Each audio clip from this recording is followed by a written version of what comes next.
যোগ্যতা থাকা সত্ত্বেও একটা পুরো জেনারেশন এগিয়ে যাচ্ছে অন্ধকার এবং একটি অনিশ্চিত ভবিষ্যতের দিকে।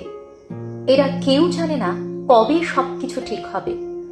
কেউ পড়াশোনা শেষ করে ঘুরে বেড়াচ্ছে, আবার কেউ কোনোভাবে হাতে পায়ে ধরে কিছু একটা জোগাড় করে সেটাই করতে হচ্ছে, যেটা তার করার কথাই ছিল না কখনো। কিন্তু অগত্যা এই মুহূর্তে মনে হচ্ছে সমাজে এখন পড়াশোনার মূল্যই সবচেয়ে কম, বাকি সবকিছুর মূল্যই আছে। শিক্ষা জগৎটা ভীষণভাবে ধ্বংসের পথে। চোখের সামনে দেখছি, ফেস করছি, কিন্তু কিচ্ছু করতে পারছি না। আমাদের কিচ্ছু করার নেই তো। যাকেই জিজ্ঞেস করছি সেই একটা মনমরা উত্তর দিচ্ছে। খারাপ লাগা আরো বেড়ে যাচ্ছে। আমরা সত্যি খুব খারাপ একটা সময় দাঁড়িয়ে আছি। ভীষণ অনিশ্চিত একটা জীবন সামনে। সত্যি বলতে এই জেনারেশনটা জাস্ট হেলায় হারিয়ে যাচ্ছে। সত্যজিৎ রায়ের হীরক রাজার দেশের সিনেমার এই কথাটাই শুধু মনে হচ্ছে এখন। লেখাপড়া করে যে অনাহারে মরে সে।